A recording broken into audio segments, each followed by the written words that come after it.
Hello guys, welcome or welcome back to my channel. If you're new here, my name is Tino. If you've been here for quite some time, welcome back.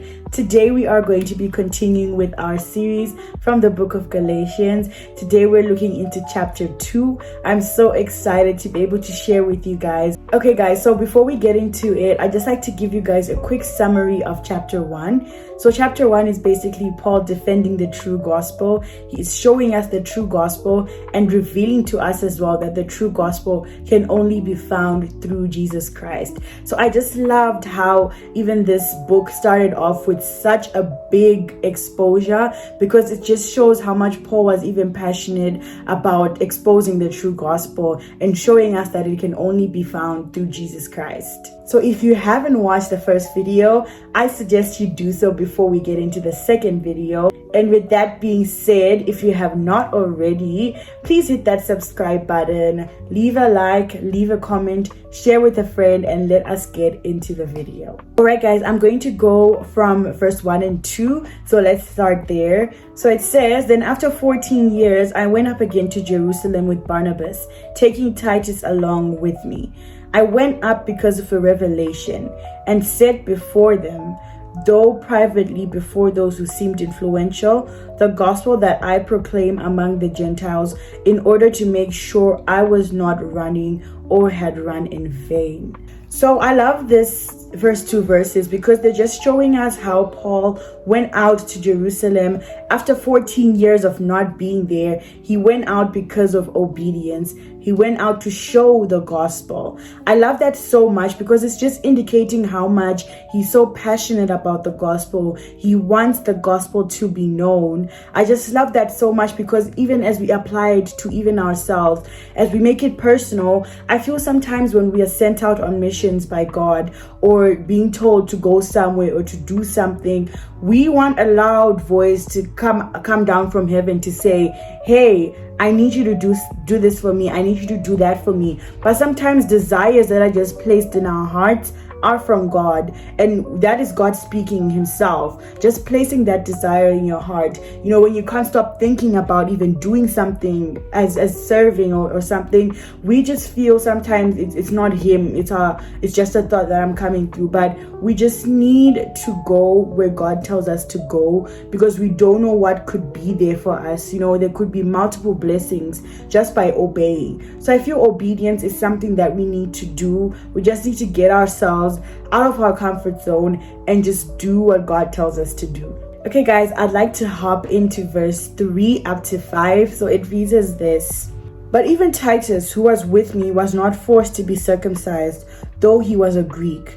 Yet because of false brothers secretly brought in, who slipped in to spy out our freedom that we have in Christ Jesus, so they might bring us into slavery. To them we did not yield in submission, even for a moment, so that the truth of the gospel might be preserved for you." I love these 3 verses so much, guys. They are so powerful because they're just showing us how passionate Paul is, even when it comes to defending the gospel. You can see Titus was not compelled to be circumcised, because also it's showing how Paul defended the gospel, because he was proving that the gospel is not based on the law or what you do in the law for you to be saved.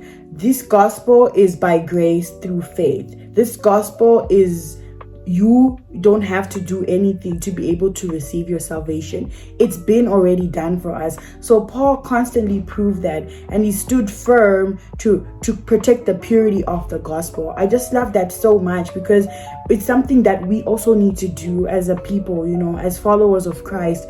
We need to stand firm to protect the purity of the gospel, because I feel so many things are distorting the gospel. Like I said in the last video, so many things are happening that are distorting the gospel. People are saying things or adding things into the Bible. They're saying some things are in the Bible when they're not. So I feel like it is our job to stand firm in just protecting the purity of the gospel.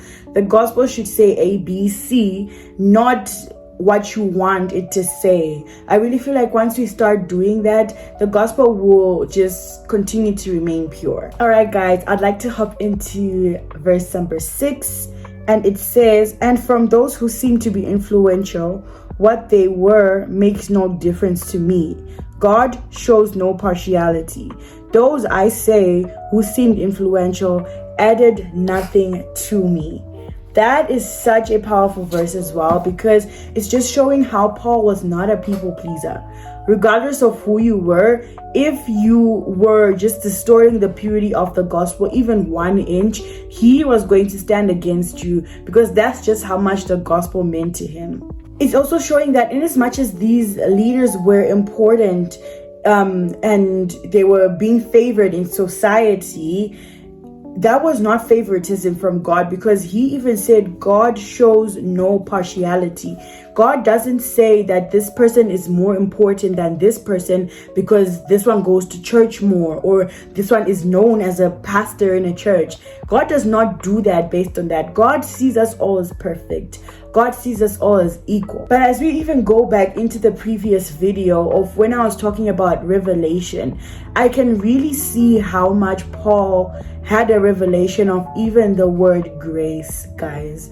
Because if he could stand against people who had titles within society because they just disrespected the purity of the gospel, because they did so many things that would stand against what the word says, I really love that. I just admire that so much. He had such a passion for the gospel because he understood it for himself.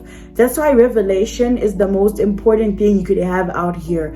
If you have a revelation of the word grace, if you have a revelation of the gospel, anything that can stand against it, you will wipe out, because that's just how much the gospel means to you. So I can just see how much of a passion Paul had when it came to just defending the gospel. I really feel it's something we need to have and we need to appreciate, we need to seek for, because once we do that, nothing can stand in our way. Nothing can come to us and say, hey, the word says this and that, because you know it for yourself. You know the word says this, and there's nothing that I've seen in the word that says that. So it is just something that's pushing me, even as I'm saying this, that I just need to know the word for myself. I need to grab the word for myself. I need to know it for myself, because once I do that, nothing can stand in the way. Nothing can even shake me, because if an unbeliever comes to me and says, but your word says this, I'll say the word doesn't say that, because I know it for myself. So I just love verse 6 so much, because it's saying the gospel isn't about titles. It isn't about positions in a church.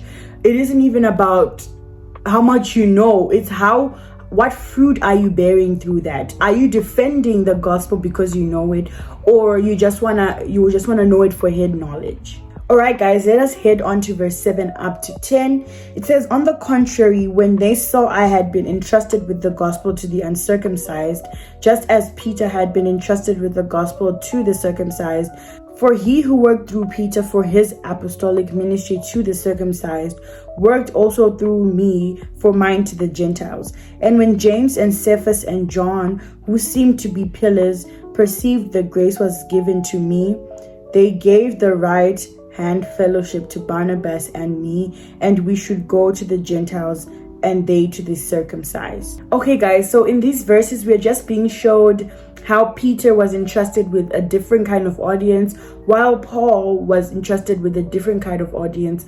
But what was the same through all of that was the same gospel. I just love that so much, because it shows unity and partnership, how sometimes we can be in different areas, different denominations, but if the gospel is the same, it ends up giving God glory regardless.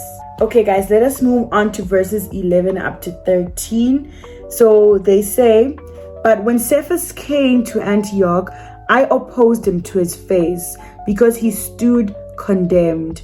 For before, certain men came from James. He was eating with the Gentiles.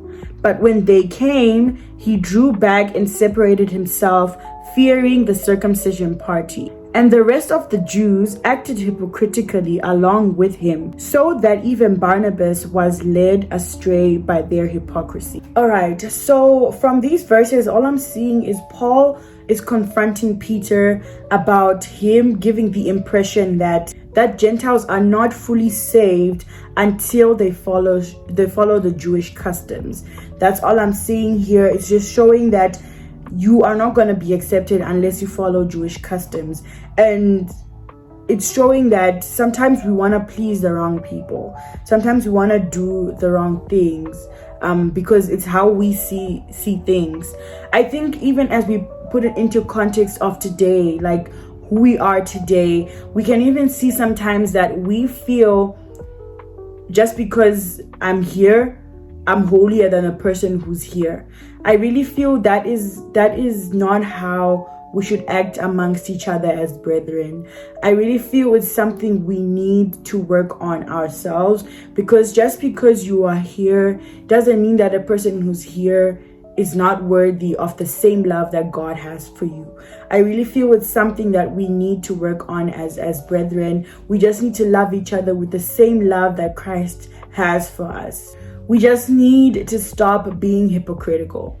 We just need to stop being hypocrites. We need to stop acting like hypocrites. We just need to love each other with a godly love. All right, guys, I'd like to go into verse 14, and it says, "But when I saw that their conduct was not in step with the truth of the gospel, I said to Cephas before them all, if you, though a Jew, live like a Gentile and not like a Jew, how can you force the Gentiles to live like Jews?" I just love how Paul corrects this whole entire situation, because he can see that the truth of the gospel is being distorted by hypocrisy.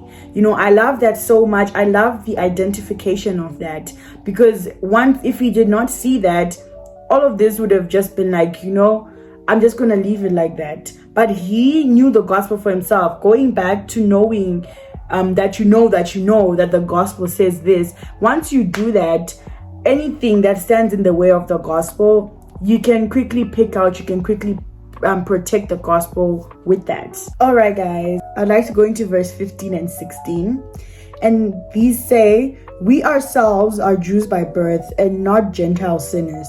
Yet we know that a person is not justified by works of the law, but through faith in Jesus Christ. So we also have believed in Christ Jesus in order to be justified by faith in Christ and not by works of the law, because by works of the law, no one will be justified."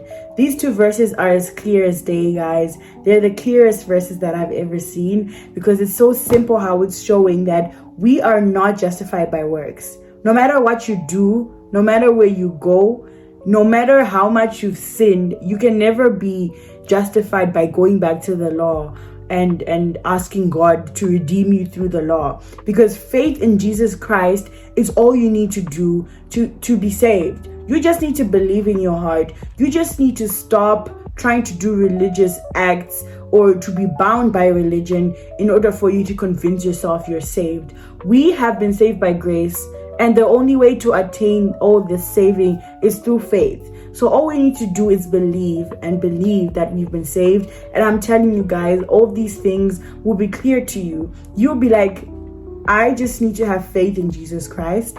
I just need to have faith that he's done this all for me. And you will be freed from so many things. You'll be freed from bondage of the law. You'll be freed from religion. You'll be freed from even trying to work your way to salvation, because you just believe in your heart. Trying to convince yourself you're saved through the law, trying to be good enough by adhering to the law that we've been freed from, is not going to save anyone. It's not even going to save you.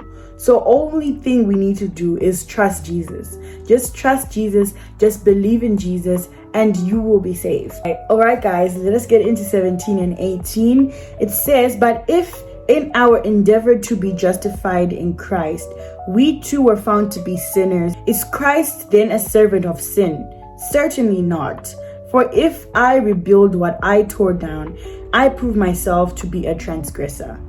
These two verses are just showing us that if abandoning the law is sinning, They insist that God is a promoter of sin, which he is not. If we were to go back to the law and to law keeping, after all that had happened, after Jesus went through all that to save us, we would be in the wrong, not Christ. One thing I know about Jesus, one thing I know about God is he is not a man that he should lie. He would not lie by saying, I have saved you. I have taken everything upon me on the cross. I have died for that. You are saved. He wouldn't wake up and just say, you know what? I think I was lying. God is not a man that he should lie. All this has been presented to us, because I feel sometimes even today, there's so many people who are in the concept of law keeping because they feel that's the only way they can be saved.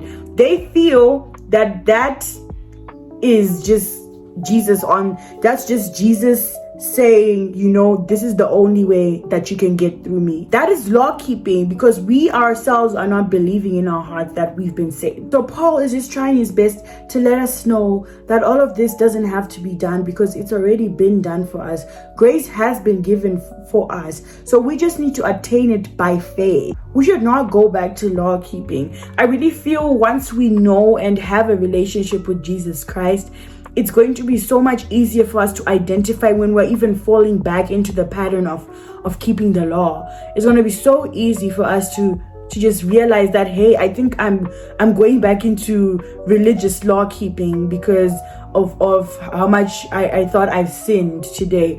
I really feel once we have a relationship with Jesus Christ, it's going to be so much easier for us to identify when we're backsliding into that sequence. So I really love these verses so much because it's just showing us that God is not a liar.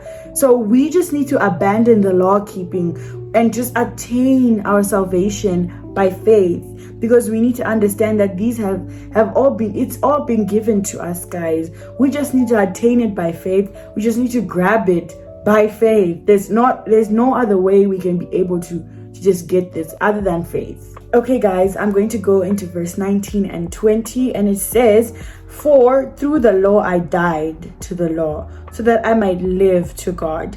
I have been crucified with Christ. It is no longer I who live, but Christ who lives in me. And the life I now live in the flesh, I live by faith in the Son of God, who loved me and gave himself for me."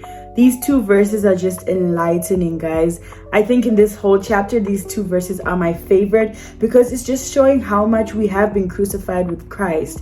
I mean, as we even go back to understanding that our flesh is carnal. We live in a world where our flesh will want some other thing and our spirit will want some other thing. I mean, as we even as we go back to Matthew 26 verse 41, where Jesus is reminding his disciples how the spirit is willing but the flesh is weak. That's just how it is, in this world. As we live in this world, our flesh is going to want some things. But one thing we need to know is we have been crucified with Christ. As a believer, we don't have to allow ourselves to go through sinning in our flesh because we've been crucified with Christ. That's why it takes death to self for you to be able to walk through this life on earth. Until we go and meet Jesus one day, it's going to be very difficult for you to live in the flesh if you do not crucify it daily, if you do not continuously renew your mind. So these two verses are just reminding us that we have been dead to this body the second we accepted Christ. I am dead to this body. I will not allow the flesh to rule over me because I am going to be ruled by the Spirit. I'm going to be Spirit led because I am a child of God. So as we live these lives, as we go on our days on this earth, we need to live through the flesh in faith. We need to make sure we crucify ourselves daily. We need to make sure that we renew our minds. We just need to continuously help ourselves live through this earth by just dying to our flesh and just being ruled by your spirit, because our spirits are perfect. We just need to be ruled by our spirits. We just need to make sure that God is the center of our lives here on earth. All right, I'm going to head into the last verse of chapter 2, and it says, I do not nullify the grace of God, for if righteousness were through the law, then Christ died for no purpose. This is just a clear verse, guys. It's just showing that if we just want to always resort to law keeping, to religious acts, it's just, to you, you're indicating that Christ died for nothing. He just came and he was hung on a cross for nothing, of which that is just not how it should be, guys. We do not ever consider that Christ died for nothing, because the law is just meaningless. Because I'm telling you guys, keeping the law would be an everyday failure. It would be an everyday failure. Do you know the amount of laws that were presented to us in the Old Testament? The amount of laws you had to keep, you would fall short somehow, because we are human. You would fall short somehow, and I'm telling you, we wouldn't even be here today, because you would fail to keep the law almost every day. So Christ came and he just took all of that, all the law, all that you had to keep. He took that, he nullified it, and he gave us grace instead. He gave us grace, and he's like, no, listen, you don't have to do all of that. You don't have to keep all the billion laws that have been presented to you. All you have to do is know that I have given you grace. I have saved you from all of that, and you just have to attain it by faith. So it's just amazing to see that the law will never save us. Only Christ can save us, and he already did that for us. So all we have to do is just attain this by faith, guys. And that brings us to the end of chapter 2, guys. This chapter has just been so amazing. I just love how many things we even got to bring out because of this chapter, guys. I'm just so excited that I got to share this with you, because it's just so liberating to hear that, hey, I can't do all of this on my own. I can't keep all these laws.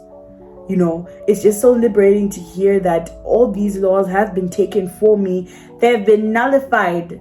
They have been taken away, and I've been given grace. And I've been saved from all of these. I've been saved from all of it, and I just need to attain it by faith. It's just liberating to hear that, guys. So I'm so happy that I got to share this with you guys. I hope it had you thinking a different way. I hope it had you, liberated as well. I hope it liberated you the same way it did for me. I just cannot wait to go into chapter 3 with you guys. It keeps on getting better. Trust me. So I love you so much, you guys. I hope you've been blessed, and I'll see you in the next one.